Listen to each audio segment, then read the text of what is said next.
Hello, everyone. Our intervention is called Women Supporting Women, which is an application that can be downloaded on a person's iPhone or Android smartphone.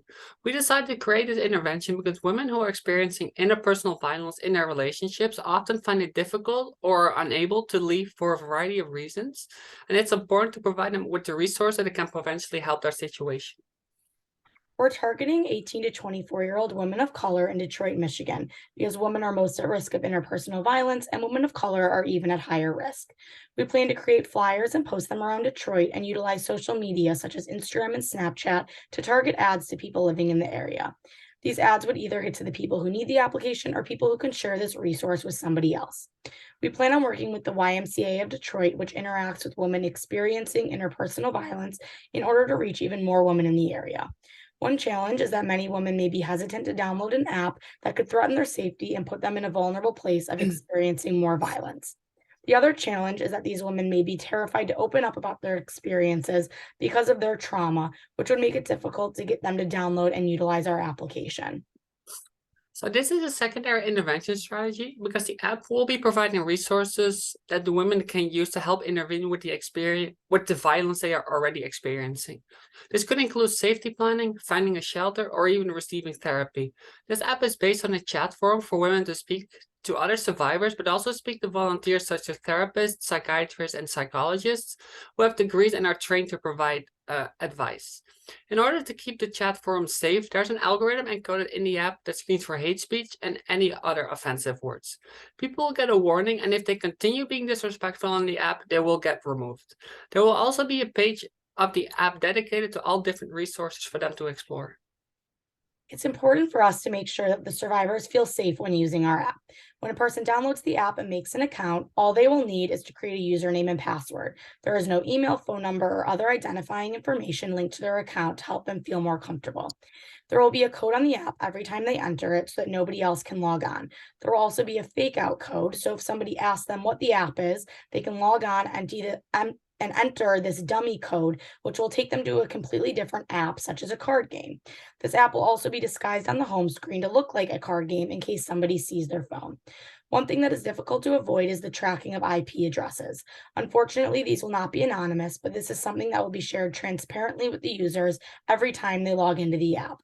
When new updates are available in the app, there will never be push notifications to the individual's phone. Instead, when the person logs into the app with their correct code, they'll have notifications that tell them there are new features to update. There will also be emergency features where they can submit their location to emergency services if necessary, and they can submit reports of violence they're experiencing. Women will have access to the application for as long as they want. In the short term, we hope women will feel more comfortable opening up to other women by sharing their experiences and feeling support that they may not typically have.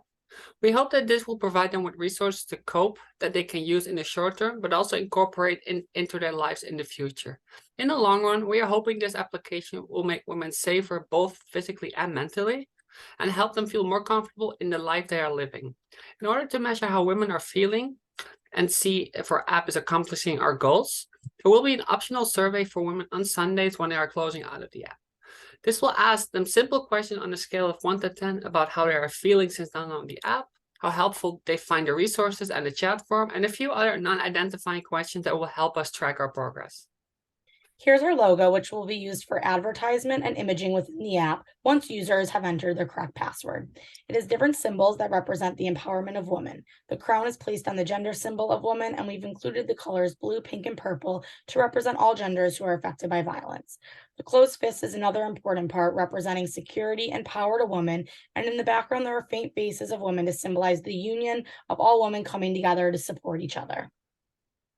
In the industry, there are different organizations and institutions that support women who are suffering gender-based violence that are similar and have helped inspire and advance our project, including First Step and My Plan.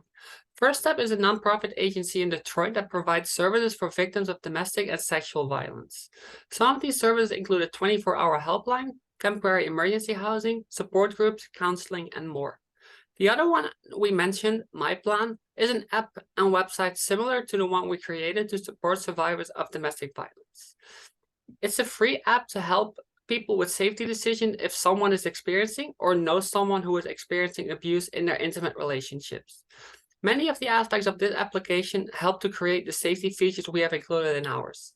We chose to create an app because about 54.52% of people are using Apple iOS in the US and about 45.25% are using Android operating systems. This is a large number of people that we are marketing to in order to help women who are survivors of domestic violence. This has become a major health crisis where approximately 1 in 4 women will experience domestic violence in their life. It's especially a problem in the United States as we are ranked number 19 globally, and this has helped shape our project. Again, our goal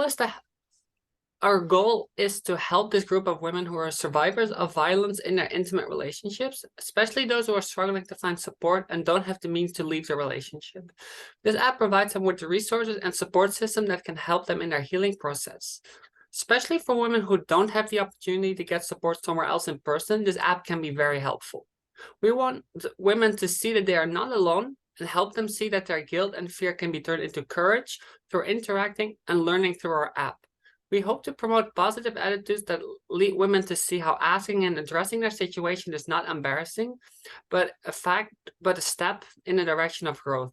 We want to spread the values of equality, freedom, honesty, and respect for life. So we already mentioned how our messaging will be through social media, and internal communication will be between the volunteers and survivors through the chat forum, and there will be organizational charts that explain the functions and relationships of each member and their role. External communication is focused on publications through social networks to help spread the application and make it known in the Detroit community.